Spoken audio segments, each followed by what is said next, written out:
ఈ దిన అంశం ఏమిటంటే మనము చేసే ప్రతి పని, మనము చేసిన ప్రార్థన సఫలము కావాలి, ఫెయిల్ కాకూడదు. ఏలియా చేసిన ప్రార్థన సఫలమైంది. పేతురు చేసిన ప్రతి పని, పౌలు చేసిన ప్రతి పని సఫలమైంది. సఫలమైన దాన్ని బట్టే వారు సాక్షులుగా నిలబడ్డారు. దేవునికి స్తోత్రం. ఆమేన్.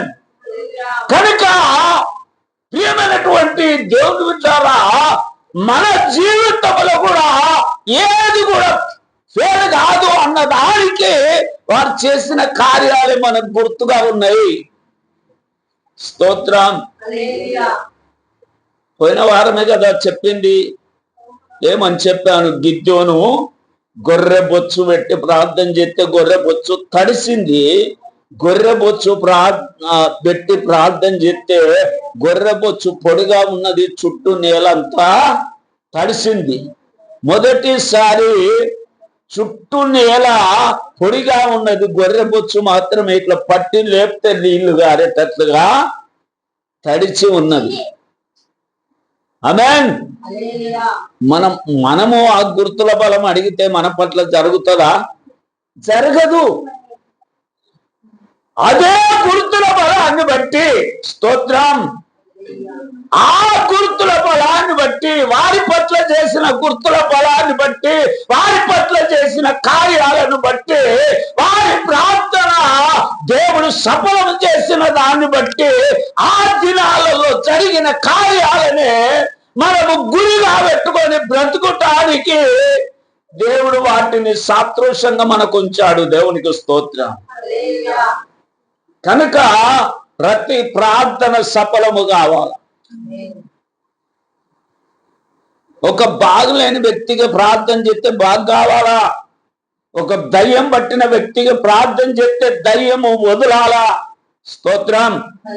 ఒక చనిపోయిన వ్యక్తికి ప్రార్థన చేస్తే బ్రతకాలా? మరి నా జీవితంలో నేను ఈ మాట ఇంత గట్టిగా మీకు చెప్తున్నానంటే కారణం, ఇద్దరు చనిపోయిన వాళ్ళకు ప్రార్థన చేస్తే ఇద్దరు బ్రతికారు. దేవునికి స్తోత్రం. అందుకనే నా విశ్వాస బలం అండి అది. దేవునికి మహిమ కలుగును గాక. ఆమేన్. నాకు కూడా గుర్తులు ఉన్నాయి. నేను చేసిన ప్రార్థనకు జవాబు వచ్చింది. నేను ఆశించినట్టు దేవుడు సఫలం చేశాడు. స్తోత్రం. అందుకనే దేవునికి అప్పగించుకున్నా. అందుకనే దేవుని సాక్షిగా ఉండటానికి ఇష్టపడ్డాను. నాకు ఎటు పెట్టినా చనిపోతే పరలోకం కావాలి. దేవునికి మహిమ కలుగును గాక. దేవునికి స్తోత్రం. నాకు ఎటు పెట్టి పరలోకం కావాలండి, చనిపోతే పరలోకం కావాలి. దాని కొరకే పాకులాడిండు, దాని కొరకే పౌలు అప్పగించుకున్నాడు, దాని కొరకే సేవ చేశాడు. నాకెట్టు పెట్టి పునరుద్ధానము కలగవాలని. ఆమేన్. మనకి ఏం అవసరం లేదండి, పునరుద్ధానం ఉంటే చాలు. దేవునికి స్తోత్రం. ఆమేన్. కనుక దేవుని బిడ్డలారా, చదవండి కీర్తన 1వ అధ్యాయం 3వ వచనం. అతడు నీటి కాలువ ఓరన నాటబడినదై ఆకు వాడక తన కాలమందు ఫలమిచ్చి చెట్టు వలె ఉంటాడు. అతడు చేయనదంతా కూడా సఫలమైతుంది. చేసినదంతా కూడా సఫలం. దేవునికి స్తోత్రం. దేవునికి మహిమ కలుగును గాక. అంటారు కదా, ఓ సామెత ఉంది కదా, పట్టిందెల్లా బంగారం, పట్టిందెల్లా బంగారం. దేవుణ్ణి అడిగాడట, నేను పట్టుకున్నదెల్లా బంగారం కావాలి. దేవునికి స్తోత్రం. పట్టుకున్నదెల్లా బంగారం కావాలి. దేవుడు అన్నాడట, ఇచ్చాను పో అన్నాడట. పోయి ఎల్లంగానే పోతూ భార్యను పట్టుకున్నాడట. భార్య బంగారం అయిపోయింది. స్తోత్రం. పట్టుకుంటే అన్నం పట్టుకుంటే బంగారం అవుతుందట. ఎందుకండి? స్తోత్రం. ఆమేన్. ఈ గొంతమ్మ కోరికలు ఎందుకండి? అందని కోరికలు ఎందుకే నీకు? మనసా నరకం ఉందని నీకు తెలుసా? కనుక ప్రియమైనటువంటి దేవుని బిడ్డలారా, మన వ్యక్తిగత జీవితంలో, మన బ్రతుకు కాలంలో, మన శేష జీవితంలో ఎన్నో ఎన్నో అవసరతలు ఉన్నాయి. దేవునికి స్తోత్రం. ఎన్ని అవసరతలు ఉన్నాయి? ఎన్ని అవసరతలు ఉన్నాయి? ఎన్నో అవసరతలు ఉన్నాయి. దేవునికి స్తోత్రం.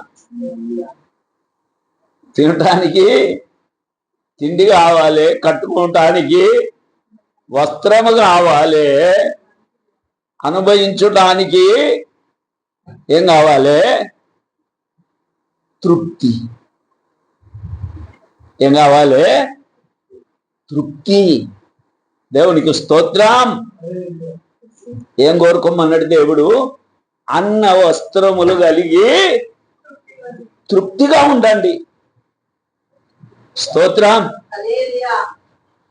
చాలా డబ్బులు ఉన్నాయండి, కోట్ల కోట్ల డబ్బింట్లుంది, బంగారం ఉన్నది, ఆస్తుంది, అంతస్తుంది, కానీ రోజు గీసులావుడే. ఫలితమేముంది? ఫలితం ఏమన్నుందా? లాభం ఏమన్నుందా? దేవునికి స్తోత్రం. కనుక నేను ఎందుకు చెప్తున్నానంటే, మన వ్యక్తిగత జీవితంలో, మన ఆయుష్ కాలం అంతట్లో, మన శేష జీవితం అంతట్లో ఎన్నో అవసరతలు మనకున్నాయి. మన బ్రతుకు కాలములో వాటన్నిటిలో దేవుని చిత్త ప్రకారము మనకు సఫలత అనేది కలగాల. దేవునికి స్తోత్రం. మన ప్రయాసం అంతా ఎలా ఉండాలంటే, మన మలుపు ఎలా ఉండాలంటే, మన దూరదృష్టి ఎలా ఉండాలంటే, నేను చేసినదంతా సఫలము కావాలి. దేవునికి స్తోత్రం. ఏమంటారు? నేను చేసినదంతా సఫలము కావాలి. కానీ లోకరీతిగా చేస్తున్నది ఏది కూడా సఫలము కాదు. స్తోత్రం. అన్ని ఆత్మీయంగా ఆత్మీయంగా ఆత్మీయంగా కోరుకుంటే, ఆత్మీయంగా సాగితే, ఆత్మీయంగా ఆత్మీయంగా మనం గురి కలిగి ఉంటే అన్ని సఫలమైతాయి. దేవునికి స్తోత్రం. ఎట్లా సఫలమైతే తెలుసా? ఒక మాట చెప్పనీయండి. ఎట్లా సఫలమైతే? అనుకున్న దానికంటే, ఊహించిన దానికంటే అత్యధికముగా. దేవునికి స్తోత్రం. అనుకున్న దానికంటే, ఊహించిన దానికంటే అత్యధికముగా. చాలా సాక్ష్యాలు విన్నానండి, చాలా సాక్ష్యాలు విన్నాను. మేము కట్టుబట్టలతో వచ్చామండి. ఇప్పుడు 2 బిల్డింగులు ఉన్నాయి. ఒక ఆయన ఉన్నాడు వనస్థలిపురంలో, కట్టుబట్టలతో వచ్చాడు. 2 బిల్డింగులు ఉన్నాయి. స్తోత్రం. ఎక్సేకు 2 బిల్డింగులు ఉన్నాయి కట్టుబట్టలతో. దేవునికి మహిమ కలుగును గాక. అంటే దేవుడు ఎలా చెప్తాడంటే, అనుకున్న దానికంటే, ఊహించిన దానికంటే అత్యధికముగా. దేవునికి స్తోత్రం. అత్యధికముగా దేవుడు చేయాలంటే దేవునికి అవిష్టులముగా ఉండద్దు, ఇష్టలముగా ఉండాలి. ఇష్టమైన దేవునికి ఇష్టమైనదే కోరుకోవాలి, దేవునికి ఇష్టమైనదే అడగాలి. అతడు నీటి కాలువ ఓరన నాటబడినదై ఆకు వాడక తన కాలమందు ఫలమిచ్చే చెట్టు వలె ఉంటాడట. అతడు చేయనదంతా కూడా సఫలమైతుందట. దేవునికి స్తోత్రం. చేయనదంతా కూడా సఫలం. మీరు కూడా ఇల్లు కట్టారు కదా, ఇప్పుడు ఎట్లా మేమే కట్టామా? దేవునికి స్తోత్రం. అరే కొద్ది డబ్బులతో ప్రారంభించాం కదా, అసలు మేమే కట్టామా? ఇది మన పట్ల జరిగిన కార్యాలు ఎలా ఉంటాయంటే, ఇది నిజమా కలనా? స్తోత్ర. నిజమా కలనా? నాకు రోజు కలబడ్డది, చాలా అప్పులలో ఉన్నాను, కలబడ్డది. గవర్నమెంట్ వాళ్ళు వచ్చారట విధవరాళ్లకు డబ్బులు పంచటానికి. అప్పుడు చాలా అప్పులలో ఉన్నాను, గవర్నమెంట్ వాళ్ళు వచ్చారట. యాదగిరి అన్న కొంచెం నీళ్ళు ఇవ్వండి. గవర్నమెంట్ వాళ్ళు వచ్చారట. అయితే ఒక విధవరాలకి ఇంత పెద్ద కట్టిచ్చారు, రూపాయల కట్ట. ఆ రూపాయల కట్ట సుతిలతో కడతారు కదా బ్యాంకులో, సుతిలతో కట్టిరు. ఆమెకి ఇస్తే ఈ డబ్బు నాకెందుకు అన్నట్టుగా ఓ దగ్గర చెత్తకుండిలో పోయింది. అరే నాకైతే అక్కరుంది, నాకైతే అప్పులు ఉన్నాయి అని ఆ రూపాయల కట్ట తీసుకున్నానండి, చేతిలో పట్టుకున్నా. బిగ్గర కట్టిన సుతిలు కనబడుతుంది. సుతిలు కనబడ్డాక ఇంకా డౌట్ ఎక్కడిది? కట్టలను కట్టే సుతిలు కనబడుతుందండి. అప్పుడు నేను అనుకుంటున్నా, ఇది కలనా దర్శనమా? ఇది కలనా దర్శనమా? అసలు ఇది కల కాదు, డబ్బులను కట్టిన సుతిలు కూడా కనబడుతుంది. తెల్లారనైతే తెల్లారిన వెంటనే ఎవ్వరి అప్పు వాళ్ళ గట్టెత్తాను. ఓ 10 కట్టల బియ్యం తీసుకొచ్చేస్తాను, తెల్లారుడే ఆలస్యం అనుకుంటున్నాను. స్తోత్రం. నడుతుండగా పోతుండగా ఏమైందంటే, ఆ రూపాయలన్నీ, ఆ కట్టలన్నీ ఏమైపోయినాయి అంటే పత్తుల సువార్త పేపర్లు అయిపోయినాయి. ఓ అమ్మ, ఈ నీళ్లు గారిపోయిందండి. అయ్యో డబ్బులు అనుకున్నాను. తెల్లాడితేనే 10 కట్టల బియ్యం తీసుకొస్తాను, అప్పంతా కట్టేస్తాను అని అనుకున్నాను. కానీ ఏమైపోయినాయి? అవి సువార్త కడపత్రికలు అయిపోయినాయి. దేవునికి స్తోత్రం. అప్పుడు నేను గ్రహించిన వాడిని, సువార్త కడపత్రికలు పంచాను ప్రజలకు. పంచితే నా అప్పంతా తీరింది. దేవునికి స్తోత్రం. అప్పుడు సరం వినబడ్డది, ఇది రూపాయికి 1 అని. ఆ సువార్త కడపత్రికలు కొన్ని వంచాను, నా అప్పంతా తీరిపోయింది. దేవునికి స్తోత్రం. చూడండి, ఎప్పుడైతే దైవికంగా కొనసాగుతామో, ఎప్పుడైతే దైవికమైన దాహము కలిగి ఉంటామో, ఎప్పుడైతే దైవికమైన ఆశలలో కొనసాగుతామో, లేకుంటే దైవికమైన ఆశలకు మనల్ని మనం అప్పగించుకుంటామో, అప్పుడు ఎట్లుంటామంటే నీటి కాలువ ఓరన నాటబడినదై ఆకు వాడక తన కాలమందు ఫలమిచ్చే చెట్టు వలన ఉంటాడు. అతడు చేయనదంతా కూడా సఫలమైతే ఎక్కడ ఫెయిల్ కాడు. దేవునికి స్తోత్రం. ఇచ్చేవాడుగా ఉంటాడు కానీ తీసుకునేవాడుగా ఉండడు. నాకు కూడా గొప్ప విడుదల వచ్చేది. ఇది సాతాను పన్నాగం. కానీ దేవుడు ఒకరోజు సంఖ్యలు ఊడిపోయేటట్లుగా చెప్తాడు. దేవునికి స్తోత్రం. ఒకరోజు దేవుడు మనమున్న శరసాల పునాదులు కదిలేటట్లుగా చెప్తాడు. దేవునికి స్తోత్రం. ఆమేన్, ఆమేన్. కానీ మనము చేసే పని ఏమిటంటే, ఆ బంధుకాలంలోనే ఉండి, ఆ శ్రమలోనే ఉండి, ఆ ఇబ్బందులోనే ఉండి, ఆ పరిస్థితులలోనే ఉండి, ఆ కట్టబడిన స్థితిలోనే ఉండి మనం ఏం చేయాలి? పాడి ప్రార్థించే వారముగా ఉండాలి. స్తోత్రం. అందుకు దేన్ని బట్టి మనం విచారించకూడదు కదా, దేన్ని బట్టి చింతించకూడదు. చింతాయా ఒత్తున ఆమె దెయ్యం అన్నాడు దేవుడు. మనం చింతించడం వలన మూరెడెత్తు ఎక్కువ చేయలేం. మనకు నమ్ముకుంటే చాలు. ఎంత ఎంత నమ్మక? ఆవగింజంత ఉంటే చాలు. ఆవగింజ అంటే చిన్నదే కదా. అంటే అంత ఆవగింజకి ఎందుకు పోల్చాడు? ఆవగింజకి ఎందుకు పోల్చాడు? ఆవగింజ పరిపూర్ణముగా ఉంటది.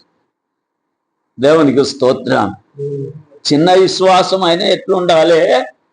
పరిపూర్ణంగా ఉండాలి. ఆమేన్. దేవునికి స్తోత్రం.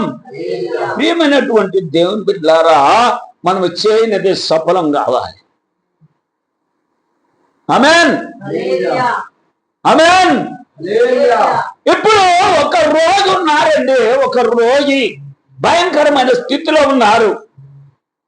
కానీ ప్రార్థన చేసినప్పుడు రోగి బాగా కావాలి, అంతేనా? మళ్ళీ ఇంకో రోగికి ప్రార్థన చేసే అవకాశం, విశ్వాస బలం మనకు వస్తుంది. ఇప్పుడు వీళ్ళకు ప్రార్థన చేసాం, వీరు చచ్చిపోయారు. ఇంకా మళ్ళీ రెండో వ్యక్తికి ఆడ ప్రార్థన చేస్తాం, చేయలేం కదా. కనుక దేవుని బిడ్డలారా, అలాంటి గుర్తుల బలముతో మనం ముందుకు సాగాలి. ఆ విధంగా కార్యాలు మన పట్ల సఫలము కావాలి. దేవునికి స్తోత్రం. దేవునికి మహిమ కలుగునుగాక. దేవునికి స్తోత్రం. ఎన్నో జరిగినాయి, గొప్ప కార్యాలు జరిగినాయి. దయ్యాలు కేకలేసినాయి, దురాత్మలు కేకలేసినాయి, చనిపోయిన వారు లేపబడ్డారు. ఎక్కడ కూడా పేరు కాకుండా దేవుడు నన్ను కాపాడిండు. దేవునికి స్తోత్రం. ఆమేన్. చేయలేదంతా కూడా సఫలము చేశాడు. చెయ్యబోతున్నాయి అన్ని కూడా దేవుడు సఫలము చేయబోతున్నాడు. దేవునికి స్తోత్రం. దేవునికి మహిమ కలుగునుగాక. చేయబోతున్నాయి అన్ని కూడా సఫలం చేయబోతున్నాడు. ఆమేన్. దేవునికి మహిమ కలుగునుగాక. వాళ్ళ అక్క సాక్ష్యం ఇచ్చింది. మన డేవిడ్ పాస్టర్ కు 6,000 రూపాయలు ఇచ్చిందట. ఆమె దగ్గర 6,000 ఉన్నాయి, వరకు పెట్టుకున్నాయి. 6,000 రూపాయలు ఇచ్చిందట. 6,000 రూపాయలు ఇచ్చినందుకు నేను ఎన్ని తులాలు, 4-5 తులాలు గొలుసు చేయించుకుందట. మొన్న సాక్ష్యం చెప్తుంది. నేను ఇచ్చింది 6,000 దేవునికి, కానీ ఇప్పుడు 4-5 తులాల ఏమంటారు దాన్ని? నేనైతే పాము అంట, కానీ దేవునికి స్తోత్రం. అంటే అది ఉంటే మనకు బలమా కాదా? వేసుకోకుండా ఇంట్లో ఉంటే డబ్బులు ఉన్నట్టేనా కాదా? అత్యవసరతకు మనకు ఒక ధైర్యం ఉంటుంది. ఇంట్లో బంగారం ఉండదు. ఎవరినో ఉద్దేశించి చెప్పను, ఉన్నోళ్ళు కోపడకండి, అది వచ్చేస్తుంది ఆటోమేటిక్. దేవునికి స్తోత్రం. మారు మనసులు పొందితే మంచిది. కోపం వస్తే, నా మీద కోపం వస్తే నేనేం చేయలేను. కానీ మీరు మార్పు పొందితే మీ మేలు కొరకే. దేవునికి స్తోత్రం. నాకు ఏమి లాభం లేదు, మీ మేలు కొరకే. దేవునికి స్తోత్రం. కనుక మీరు చేసే ప్రతి పని సఫలము కావాలంటే దేవునికి స్తోత్రం. దేవునికి మహిమ కలుగునుగాక. మీరు కూడా నీటి కాలువ ఓరన నాటబడిన వారుగా ఉండాలంటే, ఆకు వాడక పచ్చగా ఉండాలంటే, తన కాలమందు ఫలమిచ్చే వారుగా ఉండాలంటే, మీరు చేయనదంతా కూడా సఫలము కావాలంటే, ప్రతి విషయంలో దేవుడు మిమ్మల్ని బట్టి సంతోషించాలి. దేవునికి స్తోత్రం. మీ ప్రార్థన జీవితంను బట్టి, మీరు అప్పగించుకున్న దాన్ని బట్టి, మీరు పరిశుద్ధతను పాటిస్తున్న దాన్ని బట్టి, మీరు దేవుని నీతిని బట్టి నడుచుకుంటున్న దాన్ని బట్టి దేవునికి అప్పగించుకున్న దాన్ని బట్టి లోకమును ప్రేమించక దాన్ని అసహించుకొని దైవికమైన విషయాలను అతుక్కొని నడిచే దాన్ని బట్టి దేవుడు సంతోషిస్తే మీరు చేస్తున్న ప్రతి పని సఫలమైతుంది. దేవునికి స్తోత్రం. ఆమేన్. నేను ఒకనికి ఏమొచ్చిందంటే సొమ్ము వచ్చింది. సొమ్మనేనా?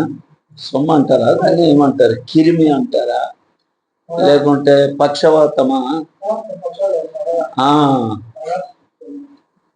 అది వస్తే మధ్యాహ్నం రాత్రి లేపారు. అది వచ్చినప్పుడు నాలుకే కరుచుకున్నారు, నోట్లకే రక్తం వస్తుంది.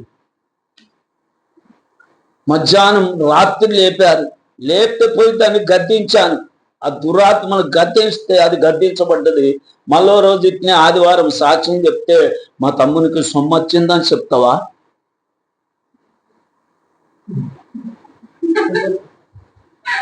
ఎట్లా తయారైనా? స్తోత్రం. చూడండి, అప్పుడు అది వదిలిపోయిందంటే ఇప్పటి వరకు మళ్ళా రాలే. దేవునికి స్తోత్రం. నేను మీకు చెప్తున్నాను అదే, మీరు చేయనిది సఫలం కావాలి మీ ఇంట్లో. దేవునికి స్తోత్రం.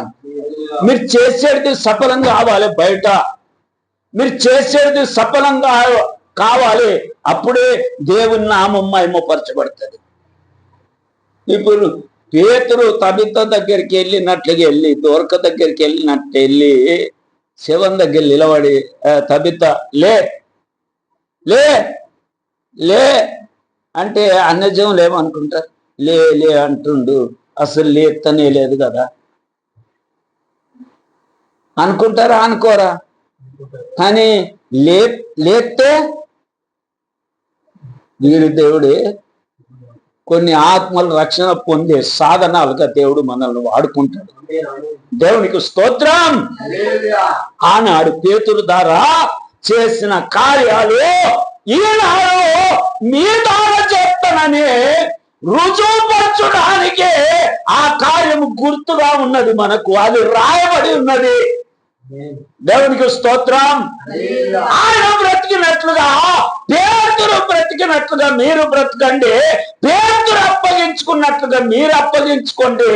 పేతురుకు చేసినట్లుగానే నేను మీకు చేస్తాను. పేతురు ద్వారా చేసినట్లుగా మీ ద్వారా కూడా చేస్తాను అన్నదానికి గుర్తుగా ఉన్నది. దేవునికి స్తోత్రం. ఆమేన్, ఆమేన్, ఆమేన్. ఇక్కడ ఆదికాండము 24:56 త్వరగా ముగిస్తా. స్తోత్రం.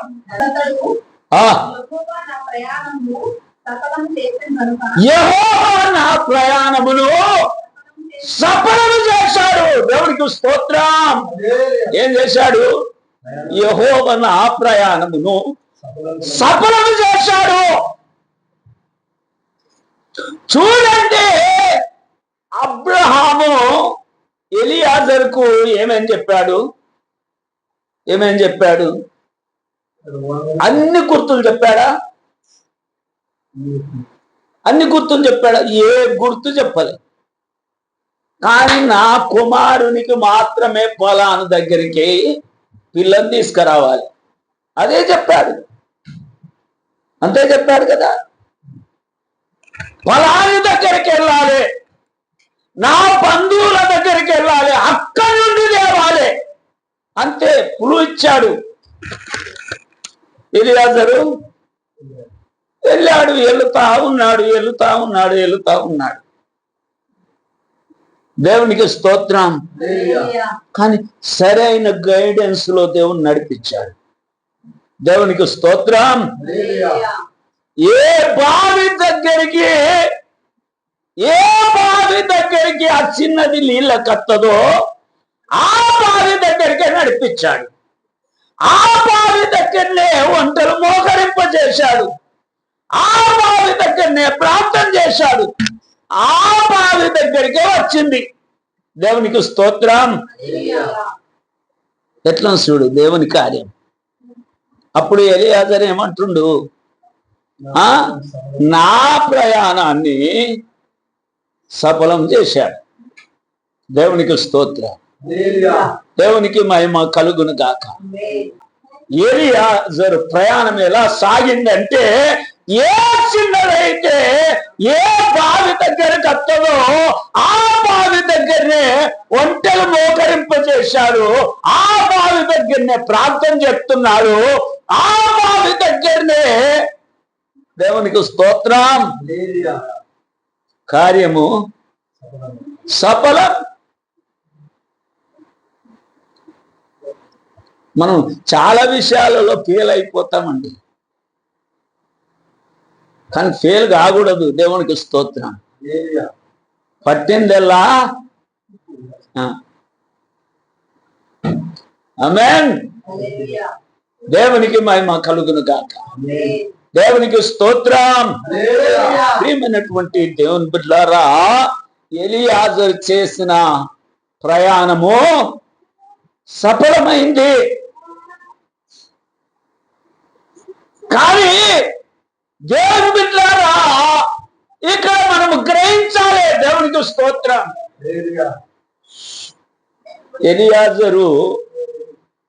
ఎలియాజరు దేవునికి స్తోత్రం, పరిశుద్ధాత్మ దేవునికి గుర్తై ఉన్నాడు. దేవునికి మహిమ కలుగును కాక. పరిశుద్ధాత్మ దేవుడు సరైన గైడెన్స్ లో నడిపిస్తాడు. ఇందాక సుమేను మేము రాంగా అదే ఆలోచిస్తున్నాము.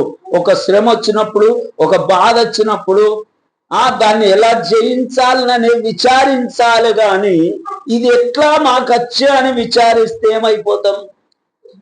గైడెన్స్ తప్పుతాం.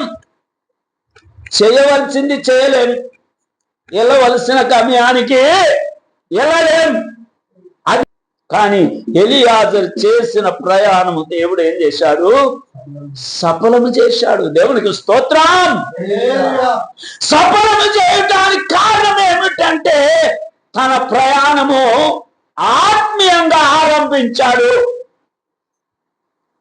మనం ఆత్మీయంగా ఆరంభించాలి, ఆశలతో కాదు. స్తోత్రం. వినండి, ఆశలతో కాదు. ఇప్పుడు చాలా మందికి ఎట్లుందంటే ఆశలు ఎక్కువ, ఆశలు కదా, ఆశలు ఎక్కువ. శిరస్సులను అమ్మి అపోస్తుల పాదాల దగ్గర పెడితే, ఈ బ్యాంకులో వేసిరాపోరా అన్నాడా పౌలు? నీకేమన్నా కావాలనా? నీకేమన్నా అచ్చరు ఉందా అంటే, ఉన్నది సార్, అచ్చరు ఉంది. ఎంత? ఇంత. నీకేమన్నా అచ్చరు ఉంది? కొంత. ఎంత? ఇంత. వారు అక్కర కొలది పంచిపెట్టారట. దేవునికి స్తోత్రం. ఏం చేశారట? అక్కర కొలది పంచిపెట్టారట. ఇప్పుడు పంచిపెడుతుర్రా? ఎంత డబ్బు ఎక్కువ అయితే అంత విలాసవంతమైన జీవితం. దేవునికి స్తోత్రం. ఎంత డబ్బు ఎక్కువ అయితే అంత కొనటం, ఎంత డబ్బు ఎక్కువ అయితే అంత ఖరీదైన కారు కదా. దేవునికి స్తోత్రం. దేవుని చిత్తమా అండి? దేవుని చిత్తం కాదు. దేవునికి మహిమ కలుగును కాక. దేవునికి స్తోత్రం. యాదగిరి అన్న ప్లాట్లు ఎక్కువగా ఉన్నాడా? ఏమన్నా కొనలేదా? ఒక్కటే ఉండాలి. ఆమేన్. ఉంటే కూడా త్వరగా బేరం పెట్టు. దేవునికి స్తోత్రం. ఒక్కటి ఉంటే చాలు. ఆమేన్. ఒక్కటే చాలండి. ఎక్కువ సంపాదన, ఎక్కువ ఆశలు. ఇంకా సంపాదిస్తే ఇంకా ఆశ పెరుగుతూనే ఉంటది. ఇంకెక్కువ ఎక్కువ ఎక్కువ ఎక్కువ. కానీ తక్కువ ఉన్నవాడు ఏమనుకుంటాడు?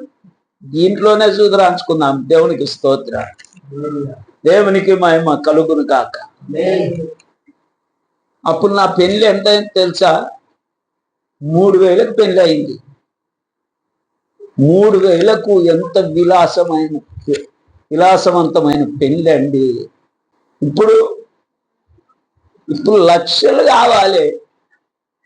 స్తోత్రం. దేవుని బిడ్డారా, దేవునికి స్తోత్రం. ఎక్కువ ఆశలు పెరిగితే ఎక్కువ ఖర్చు, తక్కువ ఆశలుంటే తక్కువ ఖర్చు. మనం ఆశపడ్డప్పుడు అల్లా కూడా మనం అనుకున్నంత దొరకదు. దేవునికి స్తోత్రం. కానీ దేవుని చిత్తములో ఉన్న ఏ లేకు ఉదయము సాయంత్రము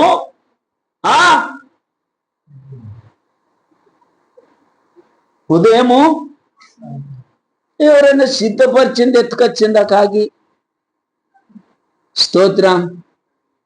ఎవరైనా సిద్ధపరిచింది ప్రతిరోజు ఇంట్లో దొంగతనం చేసి తీసుకొచ్చిందా? చెప్పండి. యేసయ్యని వారు ఆ సముద్రంలో నుండి బయటికి వచ్చే వరకు నిప్పుల మీద రొట్టెలు చేపలు ఉన్నాయట. దేవునికి స్తోత్రం. ఆయన సిద్ధపరిచే దేవుడు మనకు. దేవునికి మహిమ కలుగును కాక. దేవునికి స్తోత్రం.